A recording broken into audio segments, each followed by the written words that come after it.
निराकार तत्व गुरु, साकार तत्व मध्य गुरु। आपण जेपर्यंत गुरु अनुकरण करना आपण जेपर्यंत गुरुमुखी ही नहांती तुलसी कहले आमे केबे भी हेले राम कथा को सुंदर भाव उल्लेख कर जगत भितर परिप्रकाश करि परिबा नाही। तेणु राम कथा को जानिबा पई तांको गुरुमुखी होबाकू पड़िला। तेणु प्रथम से गुरु वंदना कले। गुरु वंदना करि सारिबा परे कहले बाबू ये गुरुंकर कृपा हेले आ रामकर दया हेले आमुके देवदुर्लभ सत्संग मिलिबा। आज महाविश्वपणा संक्रांति सज्जन माने भगवान बजरंगबली श्री हनुमान जी महाराज आज धरावतरण करिसेंती। आज ना बजरंगबली हनुमान जी धरावतरण करिसेंती। माने जदि आमे कहिबा हनुमान जी धरावतरण कले धरावतरण करू करू कहले मते भोक हलाणी इमेदिया ठाकुर दुनिया रे केही नथिबो से भोक जेतळे हला बोली कहले अन्यनिमा विरक्त हेले कहले जन्म हो हो कहू भोक हलाणी। तेणु से कोन कले सूर्य नारायण उदय हे आछंती कहले माँ केड़े सुंदरिया फल ना जा खाई जा कथा बुझा पड़ुची ना नहीं खाइबा को गले से दिन पराग थाए सज्जन माने तेणु के माने कौन है ना केतु बा राहु कहतु जहाँ कहतु दी भाग गोटे राहु गोटे केतु ही हाँ सी जाऊँगी से दिन पराग सूर्य को ग्रास कर ये जिते गले केतु आसला कहला इंद्र को कहला आउ कौन गोटे केतु सृष्टि कर सी कौन गला गिड़िया बाबू से गिड़ी सारे जगत अंधार इमिति माड देला इंद्र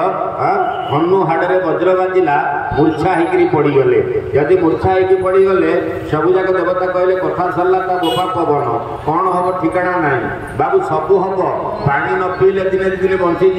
खाद्य न खाइले 3-4 दिन रही किंतु बाबू मान पवन जदि जा आसन कर मुहूर्त भितर हरिबल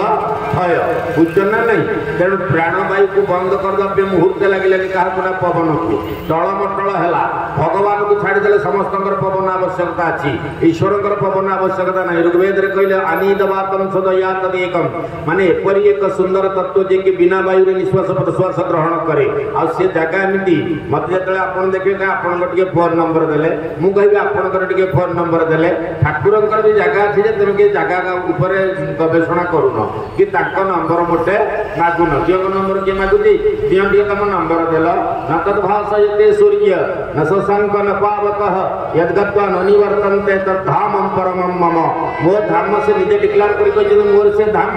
किंतु कौ लोक से धाम ऊपर गवेषणा करुची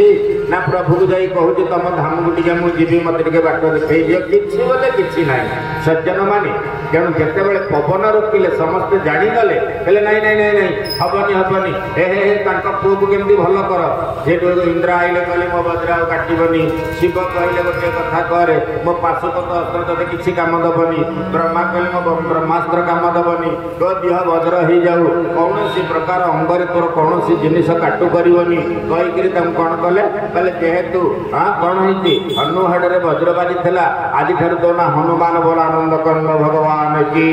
खाली से